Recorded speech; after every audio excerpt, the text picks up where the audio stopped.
പ്രിയ സുഹൃത്തുക്കൾക്ക് നമസ്കാരം. അവകാശികളിലെ പ്രധാന കഥാപാത്രമാണ് കൃഷ്ണനുണ്ണി എന്ന ഉണ്ണി. കോലാലംപൂരിലെ ഏറ്റവും പ്രഗത്ഭനായ വക്കീലായിരുന്നു അദ്ദേഹം. ഇപ്പോൾ എല്ലാവരിൽ നിന്നും ഉൾവലിഞ്ഞ് ഋഷിതുല്യമായ ജീവിതം നയിക്കുന്നയാൾ. ആരും അറിയാതെ തന്നെ കീഴ്പ്പെട്ടു പോകുന്ന വ്യക്തിത്വ പ്രഭാവം കൊണ്ടും ആകാര സൗഷ്ഠവം കൊണ്ടും ഉണ്ണി നോവലിലുടനീളം നമ്മെ ആകർഷിക്കും. നേരെ എതിരായ ഒരു കഥാപാത്രമാണ് സരസ്വതി അമ്മ, ഡോക്ടർ കുറുപ്പിൻ്റെ ഭാര്യ. ആര് ചത്താലും കൊന്നാലും വേണ്ടിയില്ല, വേലുണ്ണിക്കുറുപ്പിൻ്റെ സ്വത്ത് മുഴുവൻ തനിക്ക് തന്നെ വേണമെന്ന് കരുതി അതിനുവേണ്ടി പലതും പ്ലാൻ ചെയ്ത് നടപ്പിലാക്കാനും മാത്രം കൂർമ്മ ബുദ്ധിയുള്ള സ്ത്രീയായിരുന്നു സരസ്വതി അമ്മ. ലോകമുണ്ടായ കാലം മുതൽ സ്വത്തിനു വേണ്ടിയാണല്ലോ തർക്കങ്ങളും വഴക്കുകളും മുഴുവൻ നടന്നിട്ടുള്ളത്. നമുക്ക് വായിക്കാം 1-ാം അധ്യായത്തിൻ്റെ ബാക്കി ഭാഗം. ഗേറ്റിൻ്റെ അഴികൾക്കിടയിലൂടെ ഉള്ളിലേക്ക് നോക്കിക്കൊണ്ട് ജിം കോൾ ബെൽ അമർത്തി. സിമന്റിട്ട നീണ്ട നടവഴിയുടെ അങ്ങേ അറ്റത്തുയർന്നു നിൽക്കുന്ന ഇരുനില കെട്ടിടത്തിനുള്ളിൽ എവിടെയോ മണിമുഴങ്ങുന്ന ശബ്ദം കേട്ടു. തുടർന്ന് നായയുടെ കുരയും. പക്ഷെ ആരും പുറത്തു വന്നില്ല. ജിം വീണ്ടും ബെല്ലമർത്തി. സ്വല്പം കഴിഞ്ഞപ്പോൾ വീടിൻ്റെ പിറകിൽ നിന്നും വേലക്കാരി പ്രത്യക്ഷപ്പെട്ടു. മരച്ചെരുപ്പ് ഉരച്ചുരച്ച് ആടിയാണ് നടന്നിരുന്നത്. കറുത്ത പൈജാമ, ഇപ്പോൾ അലക്കി തേച്ചതുപോലെ തോന്നിക്കുന്ന വെളുത്ത കുപ്പായം. ഇന്നാട്ടിലെ വേലക്കാരികളുടെ യൂണിഫോം ആണെന്ന് തോന്നുന്നു. ചീനത്തികളുടെ. സകല വീട്ടിലും ഇത് തന്നെ. തബേദ്വാൻ ചീനത്തി സ്വർണം കെട്ടിയ പല്ലുകൾ മുഴുവൻ കാണെ ചിരിച്ചുകൊണ്ട് ഗേറ്റ് തുറന്നു. ആ ചിരി ചുളി വീണ് തുടങ്ങിയ മുഖത്തെ ബീഭത്സമാക്കുന്നു. നടവഴിയുടെ അറ്റത്തെത്തുമ്പോഴേക്കും മുൻവശത്തെ വാതിൽ സാവധാനത്തിൽ തുറന്ന് അശോകിന്റെ അച്ഛൻ പോർച്ചിൽ പ്രത്യക്ഷപ്പെട്ടു. ക്ഷീണിച്ച മട്ടിലാണ് നടക്കുന്നത്. എന്തു പറ്റി? സ്വതവേ നല്ല ചൊറുചൊറുക്കോടെയാണ് നടക്കുക. വയസ്സ് 70-നോടടുത്തുവെങ്കിലും ഡോക്ടർ കുറുപ്പിന് നല്ല ആരോഗ്യമാണ്. ചേട്ടൻ ഗ്രാൻഡ്പാ കുറുപ്പിനെ പോലെ അല്ല. ഹലോ പപ്പ ഡോഗ്, എന്താ ക്ഷീണിച്ച മട്ടിൽ? സുഖമില്ലേ? എന്തേ ചോദിച്ചത്? നീണ്ടു മെലിഞ്ഞ് ചക്കക്കുരുവിന്റെ ആകൃതിയിലുള്ള മുഖത്തിന് വൈരൂപ്യം നൽകുന്ന കണ്ണടയുടെ കറുത്ത് തടിച്ച പിടിയിൽ തെരിപ്പിടിച്ചുകൊണ്ട് ഡോക്ടർ കുറുപ്പ് തുടർന്നു. ഹിയറിംഗ് എയ്ഡിന്റെ ബാറ്ററി മാറ്റാറായിരിക്കുന്നു. ശരിക്ക് കേൾക്കുന്നില്ല. സുഖക്കേട് എന്തെങ്കിലും ഉണ്ടോ എന്നാണ് ചോദിച്ചത്. ജിം ഒച്ചയുയർത്തി. കണ്ടിട്ട് വിളർത്തിരിക്കുന്നു. ചെറിയൊരു പനി, സാരമായിട്ടൊന്നുമില്ല. കിടക്കുകയായിരുന്നു. സ്വൈര്യം കെടുത്തിയതിന് ക്ഷമിക്കണം. അശോക് അകത്തില്ലേ? ഇല്ല, ആരുമില്ല. അവൻ അമ്മയും കൊണ്ട് ബുക്കറ്റ് തീങ്കിയിലേക്ക് പോയി. വരൂ, അകത്ത് കയറിയിരിക്കൂ, അവൻ ഇപ്പോൾ വരും. ഡോക്ടർ കുറുപ്പ് വാതിൽ തുറന്നു പിടിച്ചു. പക്ഷെ ജിം അകത്ത് കയറിയില്ല. പപ്പ ഡോഗ് വിശ്രമിക്കൂ, ഞാൻ നിൽക്കുന്നില്ല. അശോക് വന്നാൽ ഞാൻ ടൗണിൽ പോയെന്ന് പറയൂ. പറയാം. എവിടെയാണ് ഉണ്ടായിരിക്കുക? ഡോക്ടർ കുറുപ്പ് പെട്ടെന്ന് ചിരിച്ചു. ഗുരുസന്നിധിയിലായിരിക്കും അല്ലേ? ചിരിക്കുമ്പോൾ അശോകിന്റെ അച്ഛൻ ചെറിയ കുട്ടിയാവുന്നത് പോലെ തോന്നി ജിമ്മിന്. ഒട്ടി എല്ലുന്തിയ വെളുത്ത മുഖത്ത് അസാധാരണമായ നിഷ്കളങ്കത്വം നിഴലിക്കുന്നു. ഗ്രാൻഡ്പാ കുറുപ്പിനെ പോലെ ഗൗരവ സ്വഭാവക്കാരനല്ല. അല്ല, ഗുരു പുറത്തു പോയിരിക്കുകയാണ്. റെസ്റ്റ് ഹൗസിലുണ്ടാവുമെന്ന് പറഞ്ഞാൽ മതി. പറയാം. ജിം ഏട്ടൻ്റെ അവിടെ പോയില്ലേ? ഉവ്, അവിടുന്നാണ് വരുന്നത്. ഏട്ടനെ കണ്ടുവോ? വിശേഷമൊന്നുമില്ലല്ലോ. പനി കാരണം ഇന്നലെ പോവാൻ ഒത്തില്ല. കണ്ടില്ല, ഇന്ന് ഇത്തിരി ക്ഷീണമുണ്ടെന്ന് ശ്രീധർ മേനോന്റെ സഹോദരി പറഞ്ഞു. ഉവ്വോ? ഡോക്ടർ കുറുപ്പിന്റെ മുഖത്ത് ഉത്കണ്ഠ നിഴലിച്ചു. എന്നാൽ ഒന്ന് പോയി കാണണം. ഇന്നലെ വൈകുന്നേരം കുറേയധികം സന്ദർശകരുണ്ടായിരുന്നു. അവരോട് സംസാരിച്ചിരുന്നിരിക്കും ഏട്ടൻ. അധികം സംസാരിക്കരുതെന്ന് പറഞ്ഞാൽ കൂട്ടാക്കില്ല. ഇപ്പോഴാണെങ്കിൽ കമ്മിറ്റി കൂടാനെന്നും പറഞ്ഞ് കുറെ ആൾക്കാരും ഇറങ്ങിയിട്ടുണ്ട്. കമ്മിറ്റിയോ? എന്ത് കമ്മിറ്റി? ഏട്ടന്റെ 70-ാം പിറന്നാൾ ആഘോഷിക്കാൻ. ഓ ശരി തന്നെ, ഞാനത് ഓർത്തില്ല. ഒക്കെ കാട്ടിക്കൂട്ടലാണ്. അത് പറഞ്ഞ് എന്തെങ്കിലുമൊക്കെ നേടിയെടുക്കാനാവും. നല്ല ധർമ്മസ്ഥാപനത്തിന്റെയും പേര് പറഞ്ഞ് ഏട്ടൻ കൈയഴിച്ചു കൊടുക്കും. ധർമ്മത്തിന് ചെലവാക്കേണ്ടത് ആവശ്യം തന്നെ. പക്ഷേ അതും പറഞ്ഞ് അർഹതയില്ലാത്തവർ ഏട്ടനെ പറ്റിക്കുന്നില്ലേ എന്നാണ് എനിക്ക് ശങ്ക. ഉണ്ണി ഉള്ളതുകൊണ്ട് കുറെ ഭേദം. ഇപ്പോൾ അദ്ദേഹത്തോട് ചോദിക്കാതെ ഒന്നും ചെയ്യാറില്ല. ജിം മറുപടി പറഞ്ഞില്ല. തനിക്ക് കാര്യമില്ലാത്ത വിഷയമാണ്. ഡോക്ടർ കുറുപ്പിന്റെ മുഖത്ത് മാറി മാറി വരുന്ന ഭാവങ്ങൾ ശ്രദ്ധിക്കുക മാത്രം ചെയ്തു. ഗൗരവം നിഴലിക്കുമ്പോൾ തികച്ചും ഗ്രാൻഡ്പാ കുറുപ്പിന്റെ ഛായയായിത്തീരുന്നു. അല്ലെങ്കിലും ഏട്ടനും അനിയനും കണ്ടാൽ ഏതാണ്ട് ഒരേപോലെയാണ്. നെറ്റിയും തലയുടെ മുൻവശവും തമ്മിൽ തിരിച്ചറിയാൻ വയ്യാത്ത മട്ടിലുള്ള കഷണ്ടിയും പറ്റ വെട്ടിയ നരച്ച മുടിയും ഒന്നു തന്നെ. ഇരുചെന്നിയിലും തടിച്ചുയർന്നു നിൽക്കുന്ന ഞരമ്പുകളും വ്യത്യസ്തമല്ല. ഗ്രാൻഡ്പാ കുറുപ്പിന്റെ മുഖത്ത് കൂടുതൽ ചുളിവുകളുണ്ട്. അതുകൊണ്ട് കുറെ കൂടി വാർദ്ധക്യം തോന്നിക്കും. പോരെങ്കിൽ നീണ്ട വെള്ളത്താടിയുമുണ്ട്. മറിച്ച് പപ്പാഡോക്കിന്റെ കവിൾ എപ്പോൾ നോക്കിയാലും അപ്പോൾ ക്ഷൗരം ചെയ്ത മട്ടാണ്. ആട്ടെ, എനിക്കധികം നിൽക്കാൻ വയ്യ, ഡോക്ടർ കുറുപ്പ് തുടർന്നു. കയറുന്നുണ്ടെങ്കിൽ കയറിയിരിക്കൂ, അവരൊക്കെ ഇപ്പോൾ വരും. എന്തിനാ പോയിരിക്കുന്നത്?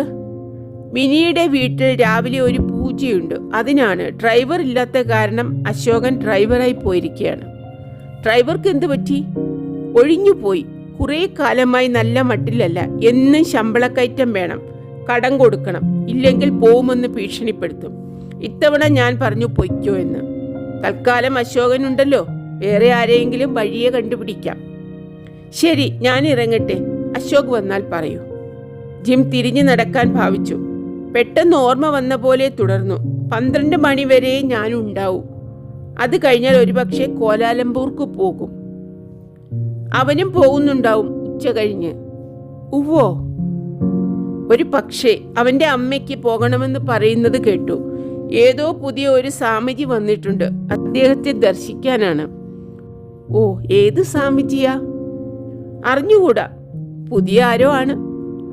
ഓഹോ, സ്വാമിജിമാരുടെ ചേക്കേറ്റം അമേരിക്കയിലുണ്ട് ധാരാളം. മിക്കവരും വരുന്നത് പണം പിരിക്കാനാണ്. സ്വാമിജി ആയാലും പണം ആവശ്യമാണ്. പക്ഷേ അവർ പണം പിരിക്കുന്നത് സ്വന്തം ആവശ്യത്തിനല്ലല്ലോ, നല്ല നല്ല കാര്യങ്ങൾക്ക് ചെലവഴിക്കാനല്ലേ. ചുമ്മാ കുറെ അമ്പലങ്ങൾ പണിയുന്നത് അത്ര നല്ല കാര്യമാണെന്ന് എനിക്ക് തോന്നുന്നില്ല. ഒക്കെ തട്ടിപ്പാണ് പപ്പാഡോക്ക്. അങ്ങനെ അടച്ചു പറയാമോ? തട്ടിപ്പുകാരില്ലെന്നില്ല, പക്ഷേ പലരും മഹാന്മാരാണ്. അവരുടെ മഹത്വം നാം മനസ്സിലാക്കുന്നില്ലെന്നേ ഉള്ളൂ. അങ്ങനെയും ചിലരുണ്ടാവാം. ഏതായാലും ഇപ്പോൾ തർക്കിക്കണ്ട, ഞാൻ ഇറങ്ങട്ടെ. അശോക് വന്നാൽ പറയൂ. ശരി, ബൈ. തിരിഞ്ഞു നടന്നപ്പോൾ നായ പിന്നെയും കുരയ്ക്കുന്നത് കേട്ടു. പടിയടയ്ക്കാൻ പിറകെ വന്ന ചീനത്തി എന്തോ പറഞ്ഞു. നായയുടെ കുരയെക്കുറിച്ചാണെന്ന് സന്ദർഭം കൊണ്ട് ഊഹിച്ചു. എത്ര അടുത്താലും മെരുങ്ങാത്തതാണത്രേ. അശോകനെ പോലും ഇതേവരെ അടുപ്പിച്ചിട്ടില്ല. പടി കടക്കുമ്പോൾ ഒരു കാർ ഇരമ്പി മേലോട്ട് പോകുന്നത് കണ്ടു. പരിചയമുള്ളതല്ല. ഗ്രാൻഡ്പാ കുറുപ്പിന് പുതിയ സന്ദർശകരാരോ ഉണ്ട്. വീണ്ടും നടത്തം ആരംഭിച്ചപ്പോൾ മനസ്സിൽ ഡോക്ടർ കുറുപ്പിന്റെ വാക്കുകൾ പിന്നെയും ഉയർന്നു വന്നു. സ്വാമിജിമാരുടെ മാഹാത്മ്യം നാം മനസ്സിലാക്കുന്നില്ല എന്നേ ഉള്ളൂ. ആണോ? ചമ്രം പിടഞ്ഞിരിക്കുന്ന സ്വാമിജിയുടെ രൂപം മനസ്സിലാക്കാൻ ശ്രമിച്ചതല്ലേ? പൂജയിലും ഭജനയിലും വിശേഷിച്ചൊരർത്ഥം കണ്ടില്ലെന്നതല്ലേ സത്യം? ക്ഷേത്രത്തിലെ പ്രാർത്ഥനായോഗത്തിൽ സംബന്ധിച്ചതും പള്ളിയിലെ കുർബാനയിൽ പങ്കുകൊള്ളാറുള്ളതും തമ്മിൽ ഒരു വ്യത്യാസവും തോന്നിയില്ല എന്നുള്ളതല്ലേ നഗ്നമായ പരമാർത്ഥം. പള്ളിയിലെ അച്ഛനായാലും ഹിന്ദു സന്യാസിയായാലും പറയുന്നതിൻ്റെ പൊരുൾ ഒന്നുതന്നെ. പൂക്കളുടെ മക്കളെ, ഇതിലേ ദൈവസന്നിധിയിലേക്ക്.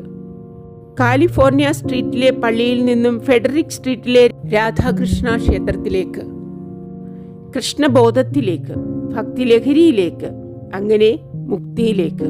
ആത്മാവിനെ പരമാത്മാവിൽ ലയിപ്പിക്കുക. സൃഷ്ടിയും സൃഷ്ടാവും ഒന്നായി തീരുക.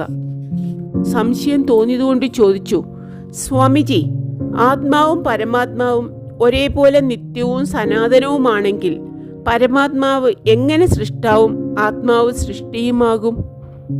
സ്വാമിജി സൗമ്യതയും സ്ഥൈര്യവും സ്ഫുരിക്കുന്ന കണ്ണുകൾ തന്റെ നേരെ തിരിച്ചു.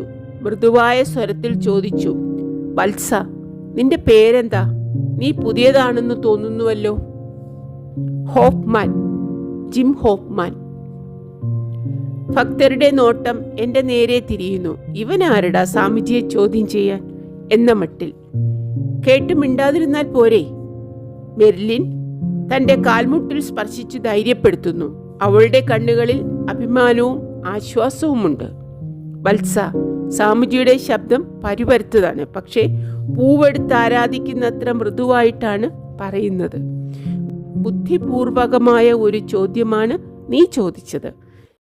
കൃഷ്ണബോധത്തിന്റെ മാർഗത്തിൽ പ്രവേശിക്കാൻ സർവദാ അർഹനാണ് നീ. നിന്നെ ഞാൻ അഭിനന്ദിക്കുന്നു. പ്രശംസ ശ്രോതാവിന്റെ ഹൃദയത്തെ കളിമണ്ണ് പോലെയാക്കുമെന്ന് ഡെയിൽ കാർണേഗി പഠിപ്പിച്ചിട്ടുണ്ട്. സ്വാമിജിയും കാർണേഗി കോഴ്സ് എടുത്തിട്ടുണ്ടോ? വത്സ, ശ്രദ്ധിച്ചു കേൾക്ക്. സ്വാമിജി എല്ലാവരെയും കണ്ണുകൊണ്ടൊന്നൊഴിയുന്നു. മറ്റുള്ളവരും ശ്രദ്ധിച്ചു കേൾക്കണം.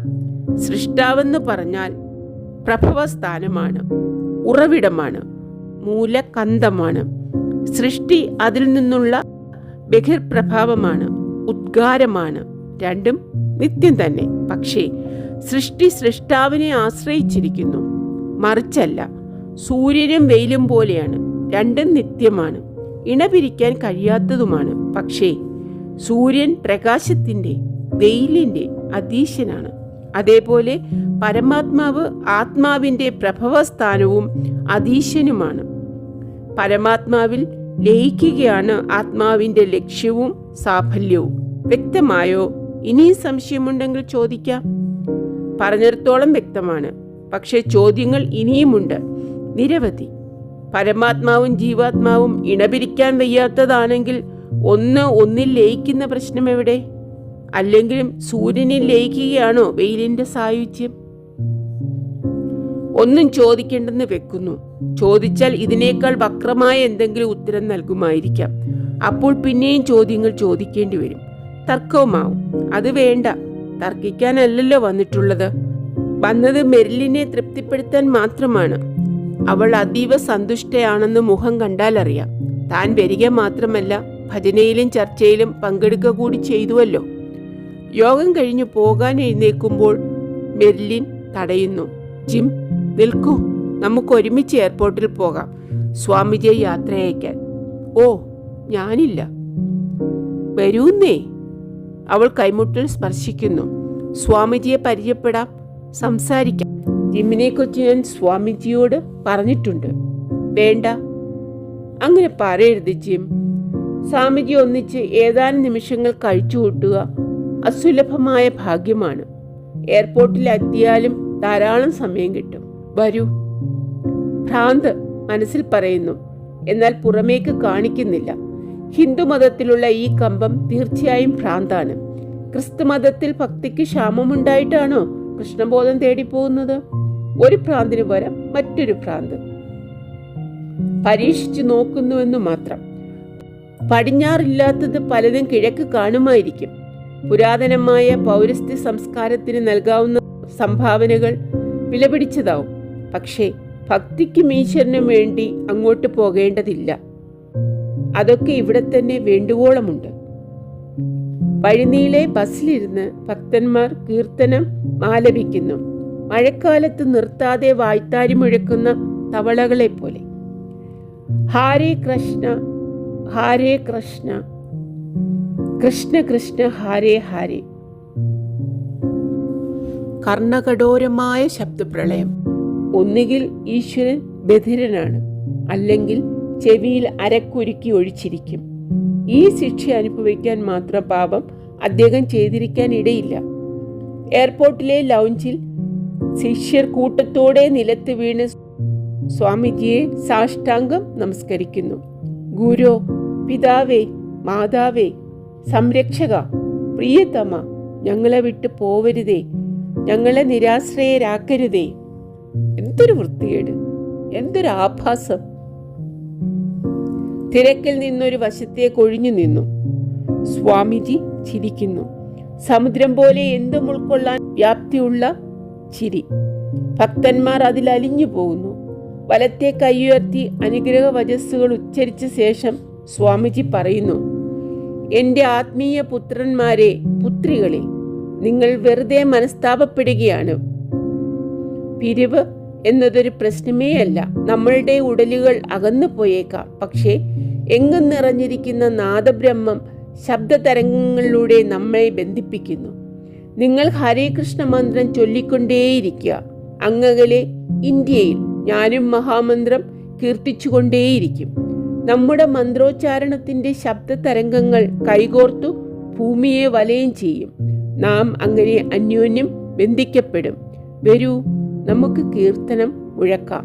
സ്വാമിജി ആരംഭിക്കുന്നു. ഹരേ കൃഷ്ണ കൃഷ്ണ കൃഷ്ണ ഹരേ ഹരേ.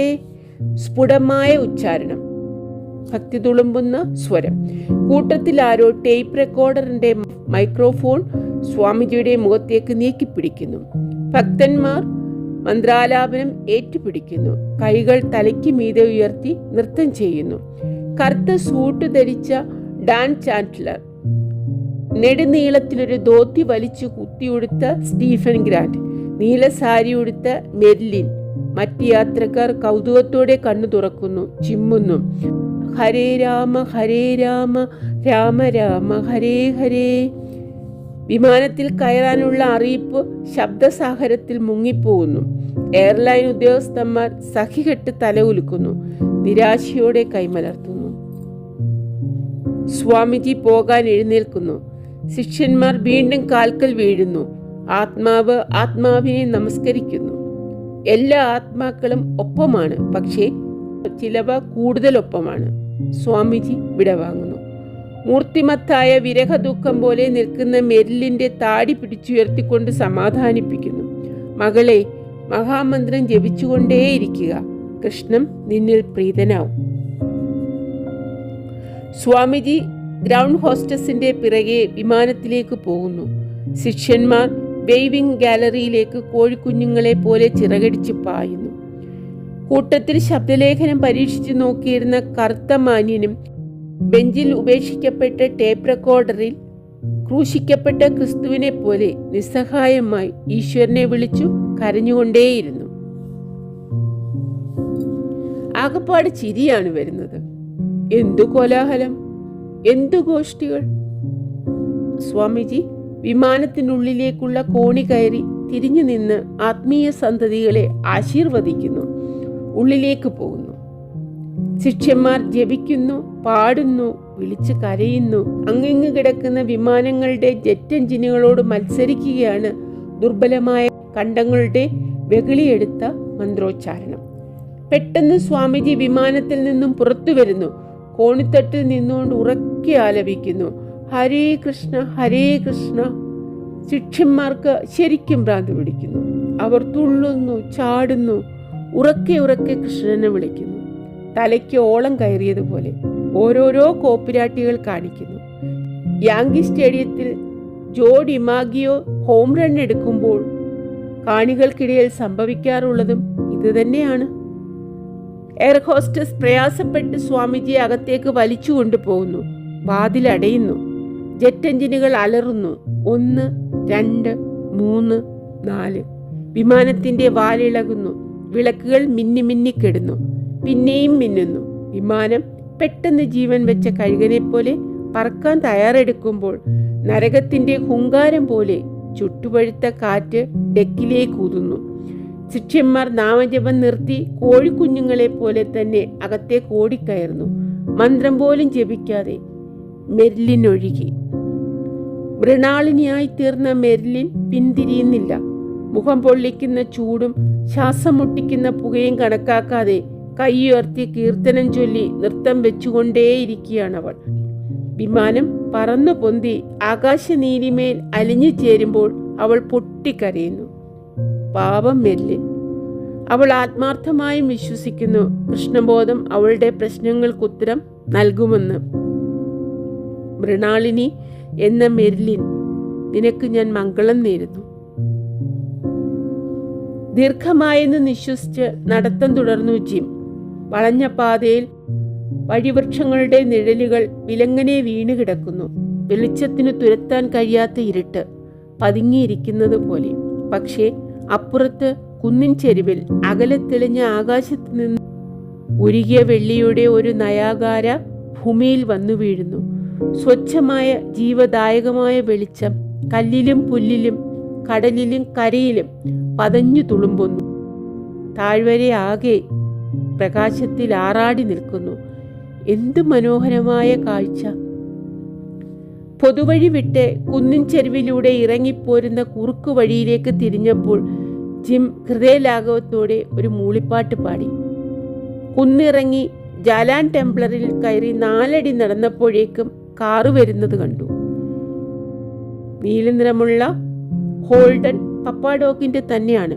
കൈ കാണിക്കണമോ എന്ന് ആലോചിക്കുമ്പോഴേക്കും കാറ് അടുത്തെത്തി നിന്നു. Hi gym. അശോക് തല പുറത്തേക്ക് ഇട്ടു. ഹായ്, നീ വീട്ടിൽ പോയിരുന്നു അല്ലേ? ഉവ്വ്. ജിം കാറിന്മേൽ മുട്ടുകുത്തി കുനിഞ്ഞുള്ളിലേക്ക് നോക്കി. അശോകിന്റെ അമ്മയുണ്ട്, തടിച്ച മറ്റൊരു സ്ത്രീയും, 2-3 കുട്ടികളും. Hello aunty. അശോകിന്റെ അമ്മ ഗൗരവഭാവം വിടാതെ അർത്ഥമന്ദസ്മിതം ചെയ്തു. പൂജയൊക്കെ നന്നായോ? ഉവ്വ്. അശോകിന്റെ അമ്മയുടെ മുഖത്ത് അസഹിഷ്ണുത നിഴലിച്ചിരുന്നുവെന്ന് തോന്നി. അശോക്, കാറ് വിട്, നേരം വൈകി. അച്ഛന് സുഖമില്ലെന്നറിഞ്ഞുകൂടെ? അവർ ഇത്രയും സ്ഫുടമായി ഇംഗ്ലീഷ് സംസാരിക്കുമെന്ന് അറിഞ്ഞിരുന്നില്ല. ഓക്കെ. അശോക് കാറ് വിടാൻ തയ്യാറെടുത്തു. ഞാൻ 10 മിനിറ്റിനകം എത്താൻ ജെട്ടിയിൽ. ഓക്കെ. ജിം കാറിൽ നിന്നും കൈയെടുത്ത് ഒരടി പിന്നോക്കം നീങ്ങി നിന്നു. ജെട്ടിയിൽ കാർ മുന്നോട്ട് നീങ്ങി. പോളിഷിട്ട് മിനുക്കിയ ടോപ്പിൽ വെയില് കണ്ണു ചിമ്മിക്കും മട്ടിൽ പ്രതിഫലിച്ചിരുന്നു. അതിനേക്കാൾ തീഷ്ണമായിരുന്നു മിസ്സിസ് പപ്പാഡോക്കിന്റെ നോട്ടം. ആ നോട്ടത്തിന്റെ അർത്ഥം വ്യക്തമാണ്. അശോകിന്റെ അമ്മയ്ക്ക് തന്നെ വലിയ പിടുത്തമില്ല. അശോകിനെ വഴിതെറ്റിച്ചതിൽ തനിക്ക് വലിയൊരു പങ്കുണ്ടെന്ന് അവർ വിശ്വസിക്കുന്നു. ഇതൊരു വഴിതെറ്റലല്ല എന്ന് പറഞ്ഞാൽ അവർക്കൊരിക്കലും മനസ്സിലാവില്ല. പക്ഷേ താനുമായി പരിചയപ്പെടുന്നതിന് എത്രയോ മുൻപ് അശോക് ഈ വഴിക്ക് തിരിഞ്ഞിരുന്നുവെന്ന് അവർക്ക് അറിഞ്ഞുകൂടെ? വിദ്യാഭ്യാസം ഉപേക്ഷിച്ച് അവധൂതനായി തീർന്ന് യൂറോപ്പിലെ മഹാനഗരങ്ങളിൽ അലഞ്ഞു നടക്കുമ്പോഴാണ് അശോകിനെ താൻ കണ്ടതും പരിചയപ്പെട്ടതും. റോമിലെ കൊളീസ്യത്തിന്റെ അടുത്ത് വെച്ച് അന്നൊരു ഫിലിപ്പൈൻകാരി ഉണ്ടായിരുന്നു കൂട്ടത്തിൽ. അവളെ എവിടെ വച്ചാണവോ ഉപേക്ഷിച്ചത്? ആ കഥകളൊന്നും അവൻ്റെ അമ്മയ്ക്ക് അറിയില്ല. അവരുടെ കണ്ണിൽ താനാണ് അപരാധി. എന്തൊക്കെ പറഞ്ഞാലും അതങ്ങനെ തന്നെ തുടരുകയും ചെയ്യും. ആയിക്കോട്ടെ, തനിക്കെന്താ? സാരമില്ലെന്ന മട്ടിൽ തോൾ കുലുക്കി നടത്തം തുടർന്നു. സ്കൂളിന്റെ മുറ്റത്ത് യൂണിഫോമിട്ട കൊച്ചു പെൺകുട്ടികൾ കളിക്കുന്നു. പ്രിയയുണ്ടോ കൂട്ടത്തിൽ? തിരിച്ചറിയാൻ പ്രയാസം. Tanjong Bazaar girls school. MB Kurup സംഭാവന ചെയ്ത പുതിയ കെട്ടിടം. 4 ഭാഷയിൽ എഴുതി വച്ചിരിക്കുന്നു. English, Malay, Chinese, Indian.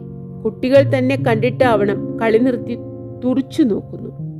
Hi kids. കൈയുയർത്തി അഭിവാദ്യം ചെയ്തു. അവർ കൂട്ടം കൂടി നിന്ന് കുണുങ്ങിച്ചിരിച്ചു. സ്കൂളുള്ള സമയമാണല്ലോ, അല്ലെങ്കിൽ പടി കടന്നു എന്ന് അവരോടൊപ്പം കുറെ കളിക്കാമായിരുന്നു. മുതിർന്നവരോട് ഇടപഴകുന്നതിനേക്കാൾ എത്രയോ ഉല്ലാസകരമാണ് കുട്ടികളുടെ കൂടെ കളിക്കൽ. പ്രിയയുടെ കൂടെ എന്നും വൈകുന്നേരം പാർക്കിൽ പോകും, കളിക്കും. ഊഞ്ഞാലിൽ, സീസോ, വെയ്ഡിംഗ് പൂളിൽ കുട്ടികളോടൊപ്പം കളിച്ചുകൊണ്ട് നിൽക്കുമ്പോഴാണ് ഗുരുവുമായി പരിചയപ്പെട്ടത്. ഒരേ സമയത്ത് കനവും ലാഘവവുമുള്ള ഒരൊച്ച കാതിൽ വന്നു വീണു. ഇത് കുട്ടികൾക്കുള്ളതാണ്. തലപൊക്കി നോക്കി. പൊയ്കയുടെ കരയിൽ ഒരു മധ്യവയസ്കൻ പുഞ്ചിരി തൂകിക്കൊണ്ട് നിൽക്കുന്നു. തുളഞ്ഞിറങ്ങുന്ന കണ്ണുകളും ഉയർന്ന മൂക്കുമുള്ള ഒരൊത്ത മനുഷ്യൻ. ഞാൻ കുട്ടിയാണ്. ഉറക്കച്ചിരിച്ചുകൊണ്ട് തുള്ളിക്കളി തുടർന്നു. കാലുറ മുട്ടിനൊപ്പം ചുരുട്ടിക്കയറ്റി വെള്ളത്തിൽ നൃത്തം വയ്ക്കാനും കാലുകൊണ്ടടിച്ച് പളുങ്കുമണികൾ തെറിപ്പിക്കാനും രസമായിരുന്നു. വസ്ത്രവും താടിയും തലമുടിയും നനഞ്ഞത് കണക്കാക്കിയില്ല. വെള്ളത്തിലൊപ്പമിറങ്ങിയ കുട്ടികൾ കയ്യടിച്ചാർത്തു തുള്ളുന്നു. ചിലരെ പൊക്കിയെടുത്ത് വായുവിൽ വട്ടം ചുറ്റി, ചിലരെ വെള്ളത്തിലേക്ക് പിടിച്ചിറങ്ങി. പ്രിയയുടെ നീല പാവാട നനഞ്ഞിരുന്നു. അത് പിഴിഞ്ഞുകൊടുത്ത് അവളെ കരയ്ക്ക് കയറ്റി നിർത്തിയപ്പോൾ മധ്യവയസ്കന്റെ ഒച്ച വീണ്ടും. ഇവർ ഇവിടെയും എത്തിക്കഴിഞ്ഞു. വെള്ളം വാർന്നു വീഴുന്ന ഷർട്ടിന്റെ തലപ്പുകൊണ്ട് താടിയും മുഖവും തുടച്ചുകൊണ്ട് ഞാൻ മറുപടി പറയുന്നു. ഞങ്ങൾക്ക് ലോകമാകെ തറവാടാണ്. അദ്ദേഹം ഇന്ത്യൻ ഭാഷയിൽ സ്വയമെന്തോ പറഞ്ഞു ചിരിക്കുന്നു. പദ്യശകലം ചൊല്ലുന്നത് പോലെയാണ് തോന്നിയത്. അദ്ദേഹത്തിന്റെ മുഖത്തിന് അപൂർവമായ തേജസ്സുണ്ട്, അവ്യക്തമായ എന്തോ ഒന്ന്. അങ്കിൾ ജിം പ്രിയ പരിചയപ്പെടുത്തുന്നു. This is my daddy. കണ്ടത് സന്തോഷം. ഞാൻ ഇന്ത്യൻ മട്ടിൽ കൈകൂപ്പി അഭിവാദ്യം ചെയ്തു. 3-4 ദിവസമായി ഞാനും ഇവളും വലിയ കൂട്ടുകാരാണ്, അല്ലേ പ്രീ? അവൾ അതേന്ന് തലയാട്ടുന്നു. എൻ്റെ പേര് ഉണ്ണി എന്നാണ്. പ്രിയയുടെ അച്ഛൻ കൈനീട്ടി. ശ്രീധരമേനോൻ പറയാറുള്ള മിസ്റ്റർ ഹോഫ്മാൻ ആണോ നിങ്ങൾ? അതെ, ജിം ഹോഫ്മാൻ. കോലാലംപൂരിലെ അമേരിക്കൻ ബാങ്കിലെ മിസ്റ്റർ ഹോഫ്മാന്റെ അനന്തരവൻ? അതെ. അദ്ദേഹത്തെ അറിയുമോ? ഇല്ല, കേട്ടിട്ടേ ഉള്ളൂ. ചുറ്റും കൂടിയ കുട്ടികൾ ബഹളം കൂട്ടുന്നു. അങ്കിൾ ജിം, വരൂ കളിക്കാൻ. പരന്ന മൂക്കും ഉണ്ടക്കണ്ണുകളുമുള്ള മഞ്ഞ മുഖങ്ങളാണ് അധികവും. സൂര്യകാന്തി പൂക്കൾ പോലെ. കണ്ണുകളിൽ നിഷ്കളങ്കത. കാണുമ്പോൾ മനസ്സിനൊരു കുളിർമ. ഇവരൊക്കെ തന്നെയാണ് പരസ്പരം വഞ്ചിക്കുകയും കഴുത്തറുക്കുകയും ചെയ്യുന്ന മനുഷ്യരായി വളരുന്നതെന്ന് വിശ്വസിക്കാൻ പ്രയാസം. കീശയിൽ കൈയിട്ട് ഒരു വെള്ളിയുടെ നോട്ടെടുത്ത് മുൻപിൽ നിൽക്കുന്ന കുട്ടിക്ക് കൊടുക്കുന്നു. മിഠായി വാങ്ങിച്ചോളൂ, എല്ലാവർക്കും പങ്കിട്ട് കൊടുക്കണം. ചുവന്ന ഉടുപ്പിട്ട ആ പെൺകുട്ടി അത് സ്വീകരിക്കാൻ മടിക്കുന്നു. അടുത്തു നിന്നിരുന്ന മറ്റൊരു കുട്ടിയെ തട്ടിപ്പറിക്കുന്നു. വെടിയുണ്ട പോലെ തലയുള്ള ഒരു 9 വയസ്സുകാരൻ. കുട്ടികൾ അവന്റെ പിറകെ പായുന്നു, പ്രിയെ ഒഴുകി. മിഠായി വാങ്ങിച്ചാൽ ആ പയ്യൻ മറ്റു കുട്ടികൾക്ക് കൊടുക്കുമോ? സംശയമാണ്. ഒറ്റയ്ക്ക് തിന്നുകയേ ഉള്ളൂ. പങ്ക് വെക്കുകയാണെങ്കിൽ തന്നെ നക്കാപ്പിച്ച നുള്ളിപ്പറക്കി കൊടുക്കുകയേ ഉള്ളൂ. സ്വന്തം കീശയിൽ കുത്തി നിറയ്ക്കാനായിരിക്കും പ്രവണത. വെറുതെ കൊടുത്തത് തട്ടിപ്പറിച്ചത് കണ്ടില്ലേ? എൻ്റെ കൊച്ചു പ്രിയക്ക് മിഠായി കിട്ടിയില്ല അല്ലേ? കുനിഞ്ഞു നിന്ന് അവളുടെ കവളിൽ കിള്ളുന്നു. സാരമില്ല, വേറെ വാങ്ങിച്ചു തരാം. വേണ്ട. അവൾ ആശങ്കയോടെ ഡാഡിയുടെ മുഖത്ത് നോക്കുന്നു. എനിക്ക് വേണ്ട. എന്നാൽ കുറെ വാങ്ങിച്ച് പ്രിയയുടെ പേരും പറഞ്ഞ് ഞാൻ തിന്നാം, ഓക്കെ? അവൾ കുടുകുടാ ചിരിക്കുന്നു. എനിക്ക് നിങ്ങളോട് അസൂയ തോന്നുന്നു. അസൂയയോ? അമ്പരപ്പോടെ മിസ്റ്റർ ഉണ്ണിയുടെ മുഖത്ത് നോക്കുന്നു. എന്നോട് അസൂയയോ? എന്തിന്? കാറ്റുപോലെ സ്വതന്ത്രമായി ഇങ്ങനെ ചുറ്റിത്തിരിയാൻ കഴിയുന്നുണ്ടല്ലോ എന്ന് വിചാരിച്ചിട്ട് തന്നെ. നിങ്ങൾ ധൈര്യശാലികളാണ്. വിഷാദ ഛായ മിന്നിമറയുന്ന മുഖവും ഗൗരവം തുളുമ്പ് നിൽക്കുന്ന കണ്ണുകളുമുള്ള ആ മനുഷ്യനോട് ഒരടുപ്പം തോന്നിപ്പോകുന്നു. ധൈര്യമാണോ എന്ന് തീർച്ചയില്ല. അല്പം ശങ്കയോടാണ് വാക്കുകൾ പുറത്തു വരുന്നത്. ഞങ്ങൾക്ക് മറ്റ് പോംവഴികളില്ല. ഞങ്ങൾ വനാന്തരത്തിൽപ്പെട്ട കുട്ടികളാണ്. ആരാണ് അങ്ങനെ അല്ലാത്തത്? അദ്ദേഹം പ്രിയയുടെ കരം ഗ്രഹിച്ച് നടന്നപ്പോൾ ഒപ്പം നടന്നു. ഈ മനുഷ്യനോട് കുറെ കൂടി സംസാരിക്കണം. പക്ഷേ അദ്ദേഹം മൗനം ഭജിച്ചാണ് നടക്കുന്നത്. എന്തോ ഗാഢമായ ആലോചനയിൽ പെട്ടതുപോലെ. പ്രിയ ഇടയ്ക്കിടെ തന്റെ മുഖത്തേക്ക് നോക്കുന്നു. നിഷ്കളങ്കമായി ചിരിക്കുന്നു. പാർക്കിന്റെ പടിക്കിലെത്തിയപ്പോൾ മിസ്റ്റർ ഉണ്ണി തിരിഞ്ഞു നിന്നു പറയുന്നു, ധൈര്യമോ അല്ലയോ? ഈ പ്രായത്തിൽ ഇങ്ങനെ നടക്കുന്നതിന് സാഹസികത ആവശ്യമാണ്.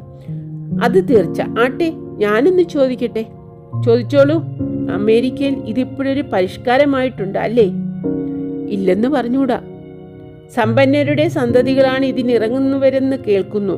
വെറുമൊരു രസത്തിന് വേണ്ടി. ശരിയാണോ? ഭാഗികമായിട്ട് കുറെ പേർ അങ്ങനെയുണ്ട്. പക്ഷെ ചിലരെങ്കിലും ആത്മാർത്ഥതയുള്ളവരാണ്. രസത്തിനിറങ്ങിയവരല്ല. താങ്കളോ? താങ്കൾ ഇറങ്ങിയത് രസത്തിനല്ലേ? ഞാനോ? ഞാൻ ഇതിൽ വന്നുപെട്ടത് വേണമെങ്കിൽ സംഗതിവശാലാണെന്ന് പറയാം. ഉറപ്പിച്ചങ്ങനെ പറഞ്ഞുകൂടാ താനും. ഏതായാലും ഇപ്പോൾ രസത്തിന് വേണ്ടിയൊന്നുമല്ല നടക്കുന്നത്. ഞാൻ ചിലതൊക്കെ അന്വേഷിക്കുകയാണ്. എന്ത്? പൂർണ്ണമായും അംഗീകരിക്കാൻ കഴിയുന്ന മൂല്യങ്ങൾ എന്ന് വെച്ചാൽ ജീവിതത്തിന് പുതിയൊരർത്ഥം. അമേരിക്കയുടെ അതിരുകവിഞ്ഞ ഭൗതിക സുഖതൃഷ്ണയിൽ എനിക്ക് മടുപ്പ് വന്നിരിക്കുന്നു. ശാശ്വതമായ എന്തെങ്കിലും കണ്ടെത്തിപ്പിടിക്കാനാണ് ശ്രമം. വളരെ നല്ലത്. മഹത്തായ അന്വേഷണമാണ്. പൊട്ടിച്ചിരിക്കുന്നു.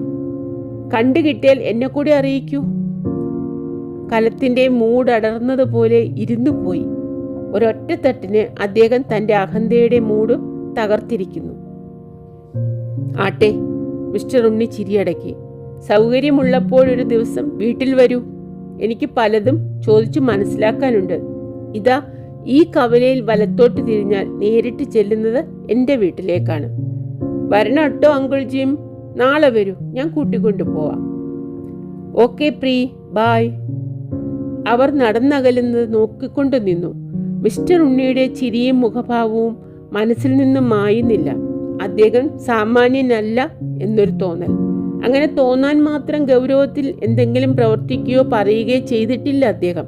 എങ്കിലും എന്തോ ചില മനുഷ്യർക്ക് അങ്ങനെയൊരു ശക്തിയുണ്ട്.